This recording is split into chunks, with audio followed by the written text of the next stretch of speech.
Good afternoon बच्चों। हमने last period में हमारे बुक में पेज नंबर 89 पर lesson number 18 the environment and us ये लेसन देखा था। इस लेसन में हमने डिफॉरेस्टेशन यानी जंगल कटाई के बारे में हमने पढ़ा था कि किस तरीके से रोड बनाने के लिए, पुल बनाने के लिए जंगल यानी डिफॉरेस्टेशन हो रहा है।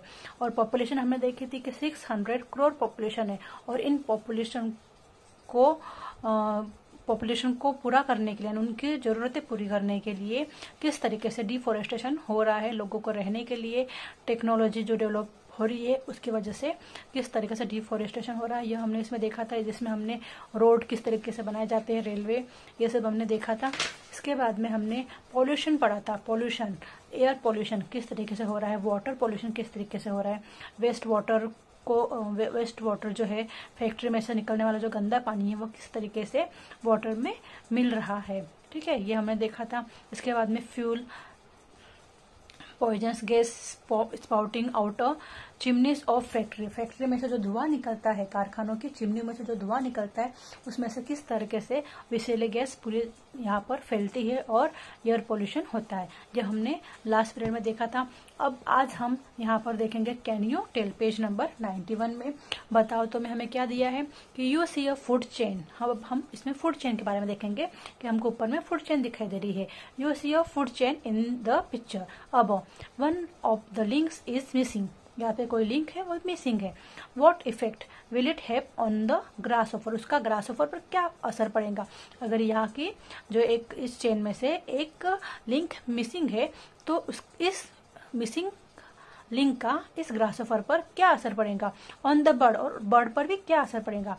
What picture should there be in the blank space if this living things really died out, what would be the threat to the entire living world, discuss your answer in the class.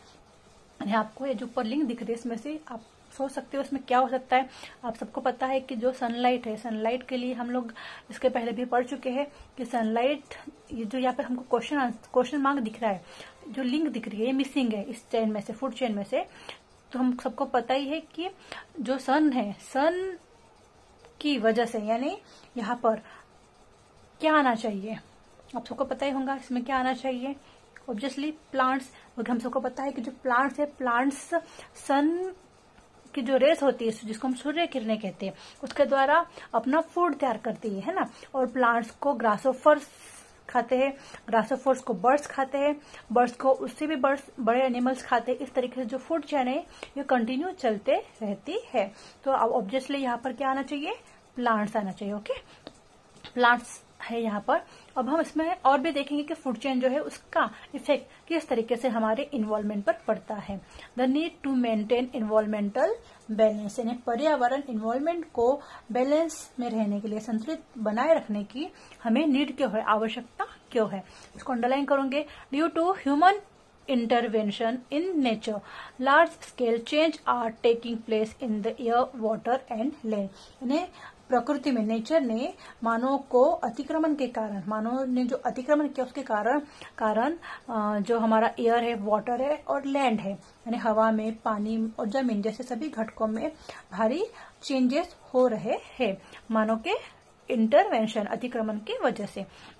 Also, these non-living और abiotic components are getting polluted। और इसी तरह से जो abiotic components है, यानी जिसको हम लोग अजैविक घटक कहते हैं, उसका क्या हो रहा है, प्रदूषण, उसका पॉल्यूशन हो रहा है। एज अ रिजल्ट, उसका परिणाम हो रहा है कि as a result the existence of living things is threatened while several living things have already become extinct. उसकी वजह से परिणाम यह हो रहा है कि पर्यावरण के जो जैविक घटक है वह क्या हो गए हैं, खतरे में आ गए हैं। If one factor of the environment is damage, its relationships with other factors also get affected and environmental balance is the disturbed. और क्या होता है, कुछ जो जैविक घटक है वो उसमें कुछ त्रुटि, जिसको दोष बोलते हैं, वो उत्पन्न होने पर उस घटक का बाकी के घटकों के साथ में भी संबंध होता है और उन पर भी यह बुरे प्रभाव पड़ने से हमारा इन्वॉल्वमेंटल डिस्टर्ब हो जाता है, उसका संतुलन बिगड़ जाता है। From time to time some of the living things on the earth become extinct. इसलिए पृथ्वी पर पाए जाने वाले जो भी जैव घटक है उसका वह समय समय पर विलुप्त हमको दिख रहा है कि टाइम टू टाइम वह कम कम हो रहे, विलुप्त हो रहे हैं। But today this process is taking place at a much faster rate. This is a threat for the whole living world. लेकिन अभी जो कंडीशन है, अभी वर्तमान समय में ये जो प्रोसेस है वो बहुत तेजी से हो रही है। ज्यादातर जो अर्थ पर जो एनिमल्स है वो एक्सटिंक्ट यानी विलुप्त हो रहे हैं। ये जो प्रोसेस है वो बहुत तेजी से बढ़ रही है। इसके कारण पूरे होल लिविंग थिंग, पूरी संपूर्ण सजीव सृष्टि खतरे में पड़ गई है। This is a threat for the whole living world, खतरे में पड़ गई है। Do you know if the different types of plants and animals become extinct one by one, many of this links in the different food chains will be lost. Many scientist believe that this will affect the entire living world on the earth and the balance in nature will collapse। और वैज्ञानिक scientist लोगों का यह मानना है कि यदि इसी विभिन्न प्रकार के जो एनिमल्स और प्लांट्स धीरे धीरे खत्म हो गए तो कई जो फूड चेन है वह उनकी जो जिसको हम आहार श्रृंखला बोलते हैं फूड चेन, उसकी कड़ियां पूरी तरह से खत्म हो जाएंगी, लुप्त हो जाएंगी, नष्ट हो जाएंगी, है ना, डिस्ट्रॉय हो जाएंगी। और उसका प्रभाव हमारे अर्थ के सभी लिविंग थिंग पर पड़ेगा। और प्रकृति का जो बैलेंस है, अर्थ का जो बैलेंस है, वह उसका प्रकृति का जो संतुलन जिसको बोलते हैं बैलेंस, वो निश्चित रूप से पूरी तरह से कोलैप्स हो जाएगा, बिगड़ जाएगा। ओके, अब देखो हमको पिक्चर में यहाँ पर इंडियन चीतास एंड एग्जिस्ट एनिमल। अब जो भारतीय चीता है वह अभी विलुप्त प्राणी है, हमको दिखाई नहीं देते, बहुत ही कम, एक आध दिखाई देंगे, यानी नहीं के बराबर इसकी संख्या अभी हो गई है। अवर नीड्स एंड द इन्वॉल्वमेंट, ये कह सकते हो कि ये खत्म ही हो गए हैं। Okay, our needs and the involvement, हमारी आवश्यकता और पर्यावरण क्या है। Food, water and clothes are the needs of all people. सभी को पता है कि भोजन, पानी और वस्त्र, फूड, क्लॉथ्स एंड वाटर, यह सभी की नीड्स वाली सभी पीपल्स की नीड है ना, आवश्यकता है सभी लोगों की। We use a lot of things to meet this needs, besides we use many means and device for the purpose of studies, sports, hobbies and entertainment. यानी इन आवश्यकताओं की पूर्ति के लिए हम कई बातों का उपयोग करते हैं, जिसके लिए आपकी इंटरटेनमेंट, स्टडी है, स्पोर्ट है, हॉबीज है ना, आपकी जिसको हम लोग बोलते हैं पढ़ाई, खेल, शौक और इंटरटेनमेंट, मनोरंजन के लिए भी बहुत से साधनों का उपयोग हम लोग करते हैं। We even stock up this things so that they will be available to us whenever we need them. Also this things are obtained by using materials from our environment. All the people in the world have similar needs and desire. As a result, the environment is being degraded rapidly। यानी यहाँ पे बोला है कि अगर हमें आवश्यकता पड़ती है तो तुरंत वह उपलब्ध हो सके। इस दृष्टि से हम अपने घर में कई ऐसे वस्तुओं का संग्रह करके अवेलेबल रखते हैं घर में। कभी भी हमें आवश्यकता पड़े तो हम, जिसको आप मंथली किराना कहते हैं ना, महीने का किराना आपकी मम्मी घर में भर के रखते होंगे ताकि आपको बार बार सामान लेने के लिए दुकान में न जाना पड़े, है ना, यानी उसको हम लोग संग्रहित करके रखते हैं कुछ ऐसे वस्तुओं को। ठीक है, ये सभी वस्तुएं हमें पर्यावरण के पदार्थों का उपयोग किए जाने से मिलती हैं। और वैसे ही पूरे वर्ल्ड के सभी लोगों की ऐसी आवश्यकता और इच्छा होती है। हम लोग इंसान ही नहीं तो एनिमल्स भी ऐसे ही कुछ वस्तुओं को संग्रहित करके रखते हैं जिसकी हर एक की आवश्यकता और इच्छाएं होती है। अतः तीव्र गति से पर्यावरण का ह्रास हो रहा है। Involvement is being degraded rapidly, fast है ना, क्योंकि तीव्र गति से जो इन्वॉल्वमेंट है वह डिग्रेडेड हो रही है, यानी पर्यावरण का जिसको हम बोलते हैं ह्रास हो रहा है, नष्ट हो रहा है। We need to be aware that we ourselves are a part of nature. If the balance of nature is disturbed, it will adversely affect human beings too. यानी मनुष्य जो है प्रकृति का एक अंग है और हम इस बात को हमें ध्यान में रखना चाहिए कि यदि नेचर का संतुलन बिगड़ गया तो उसका बहुत बड़ा इफेक्ट हम लोगों पर, ह्यूमन बींग्स पर भी पड़ेगा, है ना। We need to take steps to prevent the degradation of the environment. The steps should mainly include using our means frugally and recycling used articles. Such measures should be practiced sincerely by each and every person, यानी पर्यावरण का ह्रास को रोकने के लिए किसी भी साधन का हमें यथासंभव ज्यादा से ज्यादा दिनों तक उपयोग करना, या जो अनुपयोगी समझकर जो फेंकी जाने वाली वस्तु है उसको टिका के रखना, या फिर जो उपयोगी वस्तु ये है वो बनाना, ये सभी बातों को हमें बहुत उसका गंभीरता से, जिसको बोलते हैं हम लोग, एवरी पर्सन ने सिंसियरली उसको हमें सोचना चाहिए, इस पर विचार करना चाहिए कि किस तरीके से हम उसको, उन वस्तुओं को दोबारा यूज में ला सके, जिससे कि हमारे नेचर का बैलेंस बिगड़ने में कमी हो, जो फास्ट बिगड़ रहा है वो कम हो जाएगा। इस तरह से अगर हम करते रहे तो हमारे जो इन्वॉल्वमेंट है वो, उसका जो ह्रास कहते हैं वो नहीं हो, डिग्रेड नहीं हो पाएगा। ठीक है,